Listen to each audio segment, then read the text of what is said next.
Hello everybody, in today's episode on Grainificent, I will be showing you how to develop your foam Pan 400 film. Well, that's the film we are developing today, but how to develop your black and white film. I did a video a while back, a long time ago, how to do that, but that was more concentrated on pushing film as well, so that was just maybe for some a little bit too much in one video. So in this video we will just be doing the standard development, the type of ISO film you had, the type of ISO you shot it at box ISO, and developing it also at box ISO.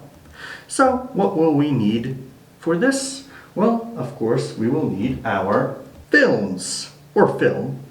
Depends if you're doing a single film.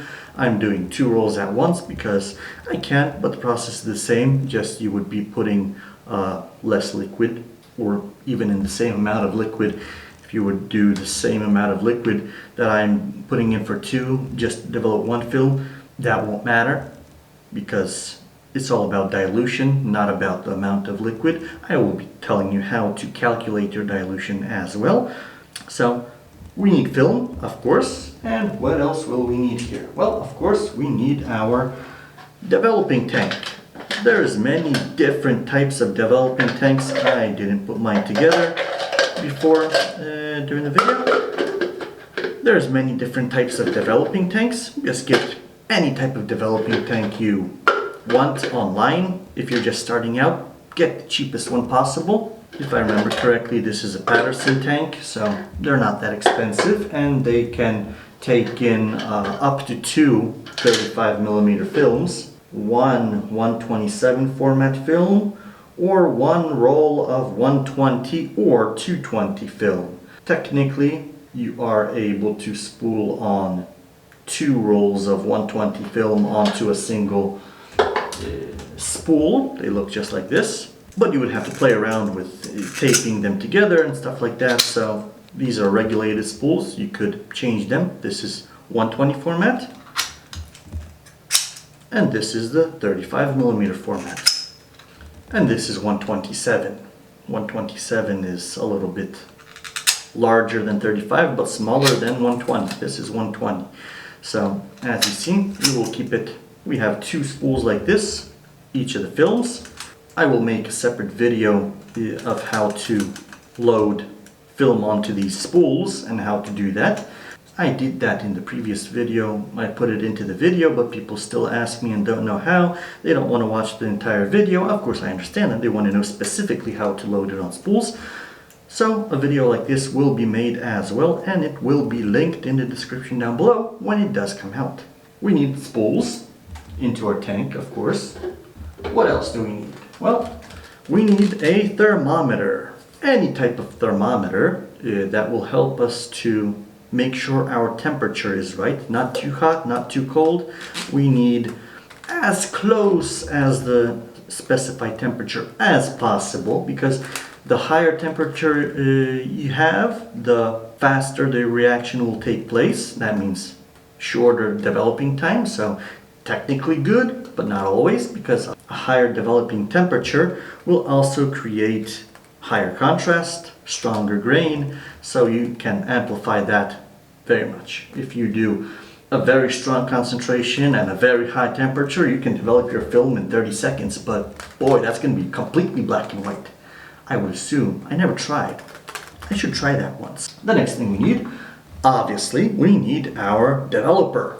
What I will be using today is the Rodinal Developer. It's the same thing as Rodinal in the United States, just in Europe it's made under the Adonal brand.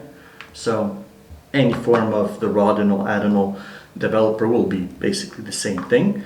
And I always tell people when they're starting out to use this developer for black and white, well, the Adonal Rodinal, because when you open it, it can stand on your shelf for a very long time. You don't have to worry about the developer expiring or anything like that, like many other developers that once you open the container, you have to use it in a specific time period. They are the cheapest compared per roll. And this developer will last you all the way from 30 rolls about of film up to 100 something rolls of film, depending on the dilution. Of course, the 1+25, that's a strong dilution. That's going to be using up a lot of developer per roll to get your times down. So you'll be at 1+25, that's using it up the fastest, because that comes out to about 15 milliliters per roll, and there's 500 milliliters in this bottle. If you would be doing 1+100, that would give you over 100 rolls of film, because that would make you go down below 5 milliliters per roll of developer. So that also depends on the tank you have and the process you do. My tank, it recommends for a single 35 millimeter roll about 400 cc of liquid, but for 2 rolls 700 cc cubic centimeters would be enough. So as you see, doing more rolls at a single time can be more beneficial as well if you're trying to stretch it, but it comes out to a few pennies per roll calculating the developer, so you don't have to worry about the cost. So that's what I always tell people to start out with, Adonal.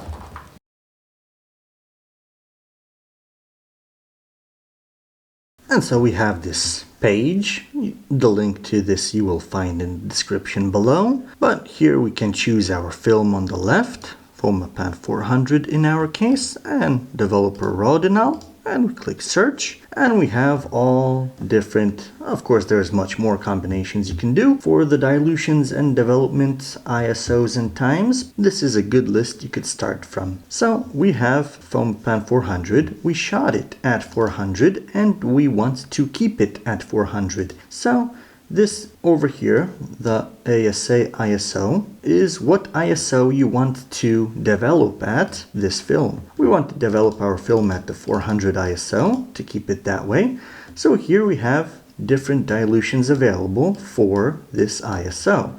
As you see, we have 2 of the same dilutions available, but have a very big difference in time. One is for semi-standard development. When you click on the info, it takes you for more information. That means continuous agitation 30-60 seconds, then 1 to 3 times during the remainder of the development. And the other one that is shorter, that's just more agitation. Continuous agitation 30-60 seconds, then once every 3 minutes. So you have much more agitation for this one than for the other one. You may ask, what is the difference between the dilutions?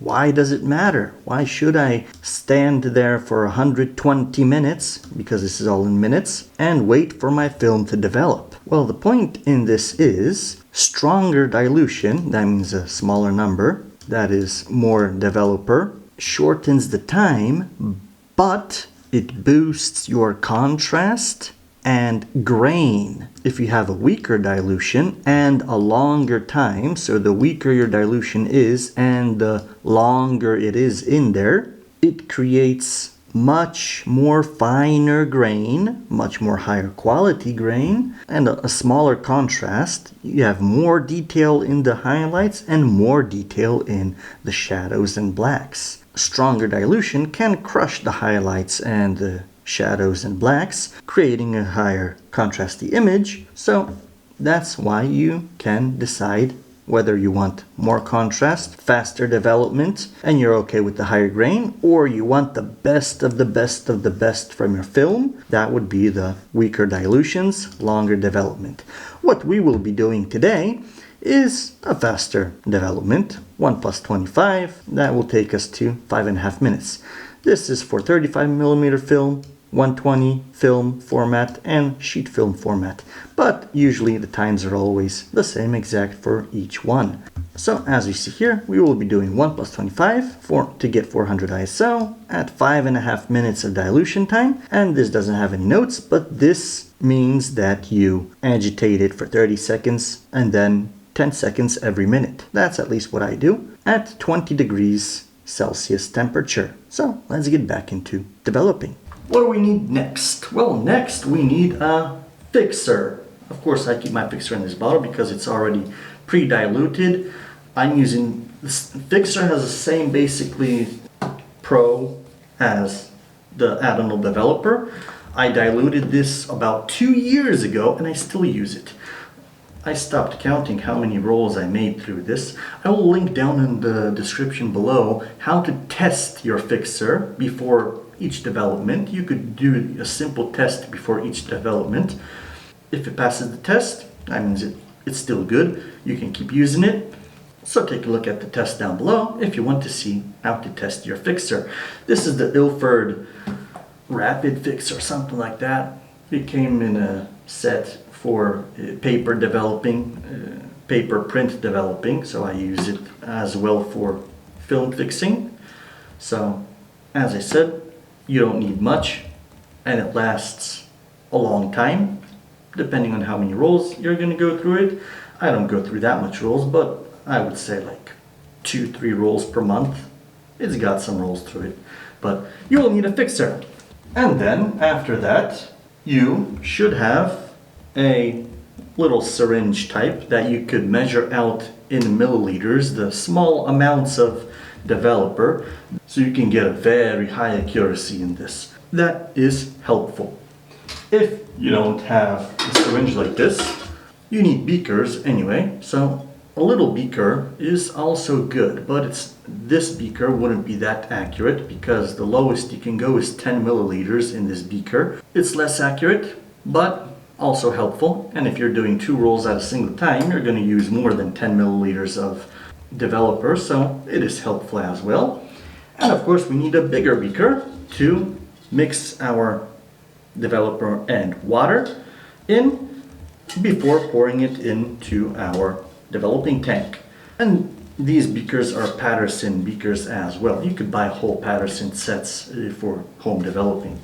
And another thing that is useful but not needed is I got this Kodak Professional Photo Flow. It prevents dust from sticking to your film, but this uses 200 plus 1 basically dilution, 1 plus 200, so this lasts for a very long time. Plus I have mine diluted in demineralized water, and I use this multiple times for multiple rolls at a time, and it helps. I did this as a test because I was trying to see if I see a difference, and I don't see any difference. But since I mixed it, I will use it a few times and then I will toss it out and then just use normal sink water. And about demineralized water versus sink tap water, there's questions about that as well. If there's any difference in quality, of course, yes and no. It all depends on what type of water you have in your tap. Because if you have water that has a lot of, like, if you have hard water that has a lot of sodium and calcium in it, that will degrade your film quality. If you have soft water that goes through special filters, it will not degrade your quality, and you won't see any difference between demineralized water and regular tap water.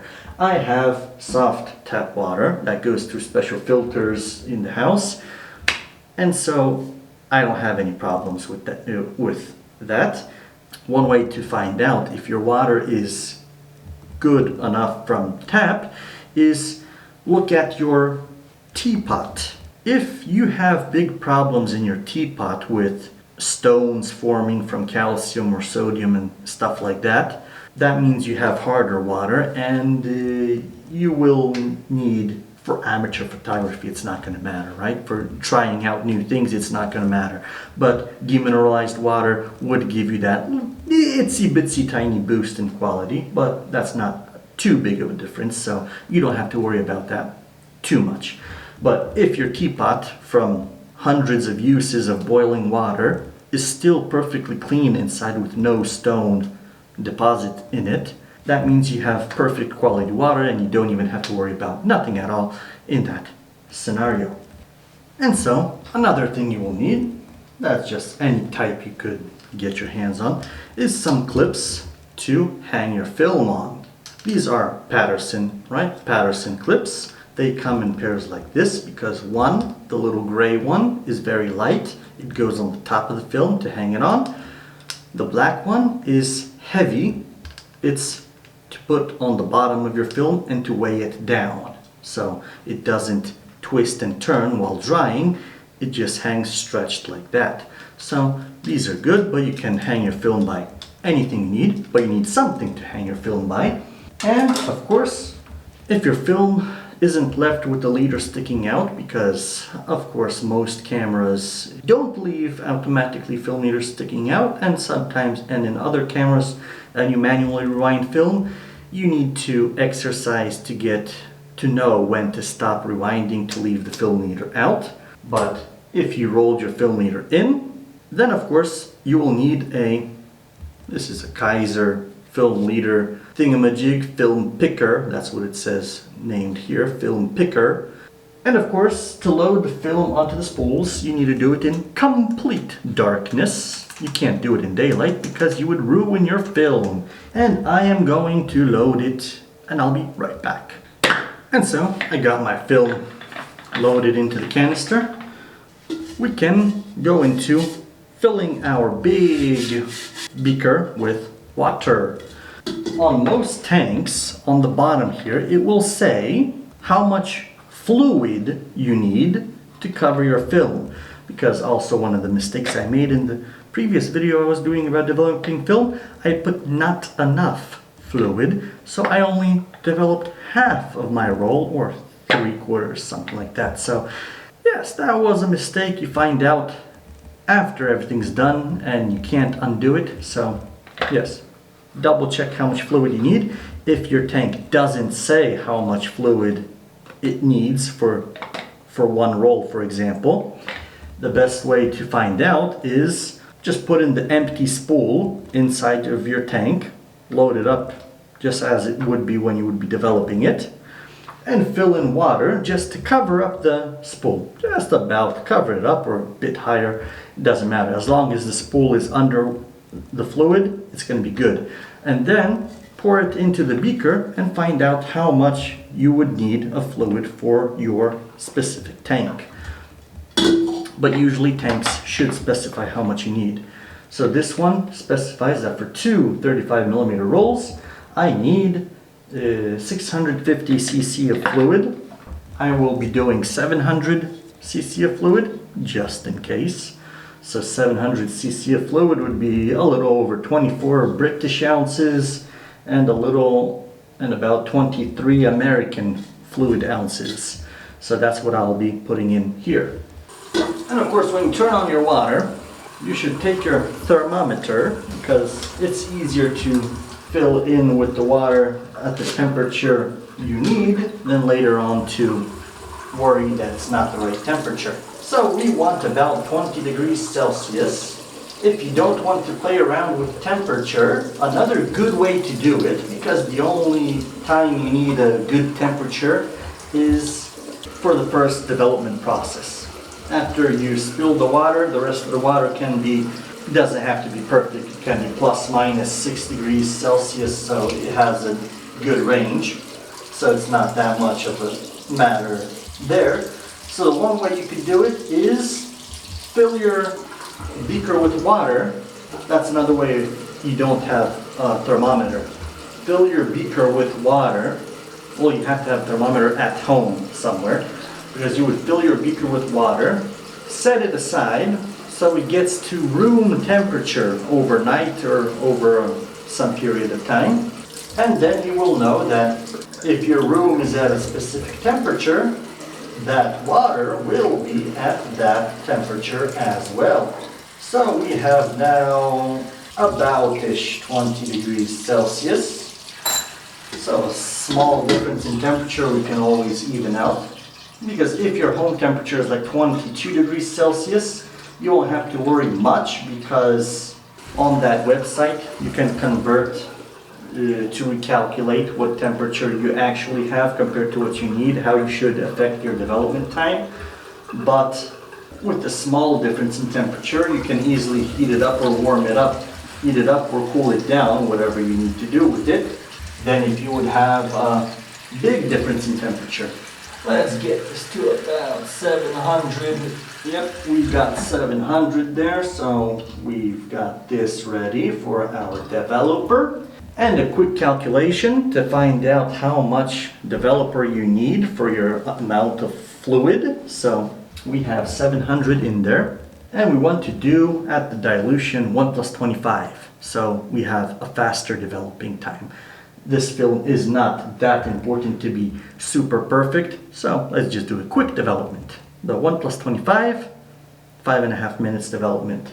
So we take our 700 milliliters, divide that by 26. 1 plus 25 equals 26. We're dividing 700 by 26. That means we need 27 milliliters of developer.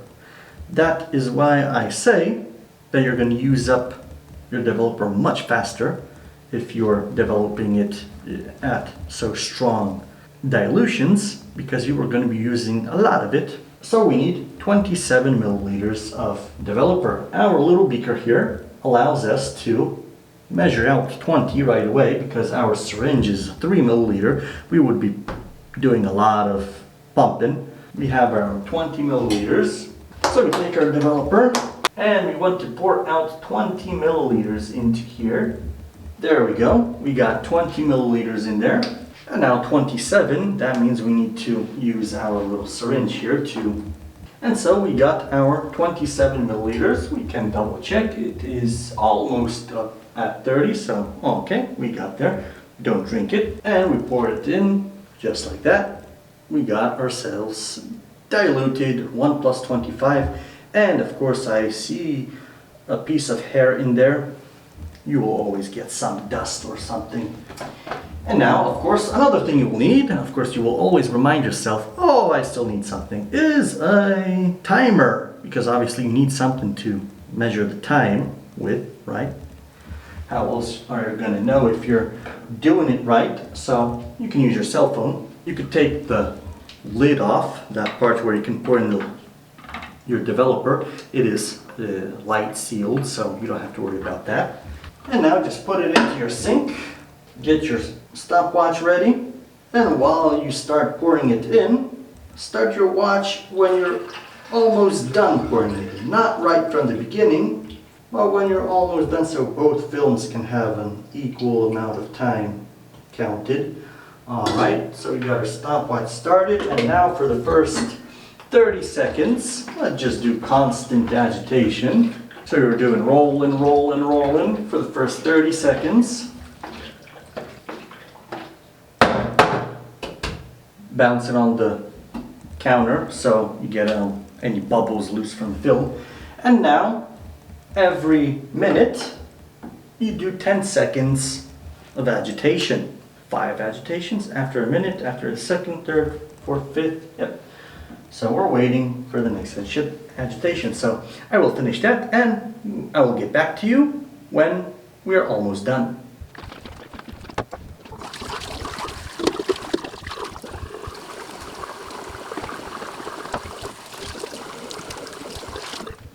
And so a minute before the end, because time passes by quickly, you could start getting your water ready for the wash between the developer and the fixer. So that was our last agitation. So now we get to, this time it doesn't have to be perfect, because now we're not worried about the developing process. Now we're worried not to shock our film with temperature. So usually, if it's at room temperature, of course room temperature for your body will be quite cool, but it can't be warm. So it has to be on the cool side, but not freezing cold. Plus minus 6 degrees Celsius, so it can be, there we go, our 5.5 minutes is running out. So we open it up and pour out the developer. As you see, it can have sometimes different colors depending on the film stock, on the film manufacturer, on the film base and all that. So we do a few, like 2 washes that you just pour it out, and then you fill it up with water, close it up and do some agitation. It doesn't have to be perfect because we just want to get most of the developer out. Now we're going to be putting fixer in. that will destroy the developer anyway. So after a quick wash like that, we take our fixer. Now the fixer, the amount of time you want your film to be in the fixer is dependent on how old the fixer is. Me personally, I will keep it in there for about 5 minutes as well. You have to make sure that your fixer covers your film as well, so I just know that this tank is more than the fixer I need. So I just pour it in here until I can basically see it overfilling almost. So with the fixer, the agitation is almost personal preference, but I prefer doing it the 30 seconds and then 10 seconds every minute as well. If you got fresh, brand new fixer, it will usually take about 1 or 2 minutes to fix, and that's enough. But if I got old fixer, I prefer doing it for 5 minutes. When I reach about 7-8 minutes, that's when I'll replace it so I don't spend too much time at it. And of course, how to calculate how much time you should use your fixer. That is also dependent on the amount of time that your fixer works during your test. If it's a fresh fixer, it should clear the film in 15-20 seconds or faster depending on the dilution. Mine takes about a minute to clean the film. That's why I'm more than doubling the time I need. It's never too much time in the fixer, so you don't have to worry about keeping it in the fixer for too long. I don't know what would happen if you would keep it in the fixer overnight, but you don't have to worry about keeping track of time that much in the fixer.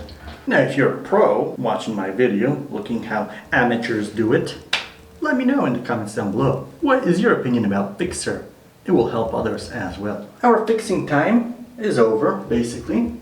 So we get our water up to temperature, again, eyeballing it, something. I got a thermometer, so I just use it, but I'm not doing the exact 20 degrees. I'm just looking if the constant flow is not more than plus minus 6 degrees. So currently we're at 22 degrees Celsius, so that's fine with me.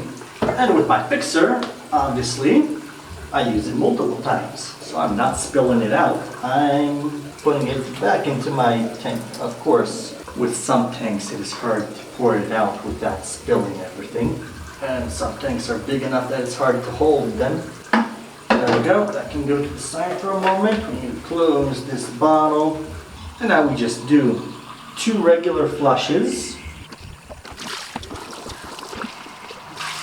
In many places they don't even check the temperature of the fluid because black and white film is so tolerant that you don't really have to check it that well.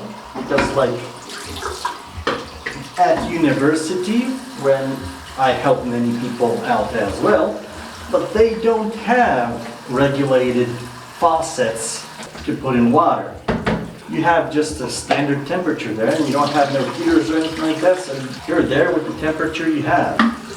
So you just pour in water. If you want to be more perfect with your temperature and development time, you just use the online converter. How much do you need to change your development depending on the temperature? But other than that, it's not that much important. And here with the final cleans, I do about, after the 2 flushes, I do 5 inversions, then I do about 10 inversions, and then I do about 20 inversions with the final wash to be sure that it is nicely washed. Of course, you will have divided opinions on that as well. This is the method that Ilford advises.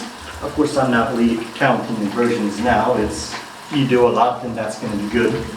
I do the method that Ilford advises, and I never had any problem with film. So we are done with our film development. We can open our tank now. And for the final wash, of course we don't spray anything on it now, we can use our photo flow wash. I have it diluted here. If you don't have it diluted, then just put in your regular water that you use for developing and washing, and just put a few drops of the photo flow into there. I'm just washing this with the final time, and I'm tossing this water out because there is no difference in it compared to my water. Empty the bottle, we don't need that anymore. We'll clean that later. And just move it up and down a few times so the photo flow gets in there nicely. The photo flow prevents dust from sticking or other trash or water deposits when it's drying, those chemical water deposits and all that. So you don't have any spots from water drying up on your film. So that is good to have. Otherwise, you can have sometimes hard to remove spots from water, and it's very cheap and it lasts for a long time. So, okay, and so let's get our film out. Let's see how it came out. So of course we take our, well, the film got wrinkled a little bit, but oh well, that happens. One part off. And also some people advise having a squeegee or something to get the water off of your film. I did have that once. I don't know, kept scratching my film, so I'm a complete amateur, so probably just using it wrong. But you could use your fingers as well. Just put your 2 fingers and just pull the film through your fingers. Sometimes you will run out of hands. And as I already see, our film came out very good, nicely. So then we put our hangers, the gray one, if you have the Patterson ones up top, the white one, just press it in so it punches the holes through. And on the opposite side, we put our heavy one on. Just like that. And now the film is weighted. It's not going to twist and turn while drying. And of course you need a place where to hang your film for it to dry. So I will just temporarily hang it over here.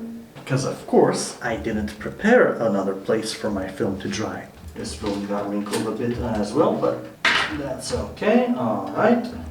And again, 2 fingers. Alright, there we go. And this film is beautifully done as well. Clip on one end and a clip on the other end.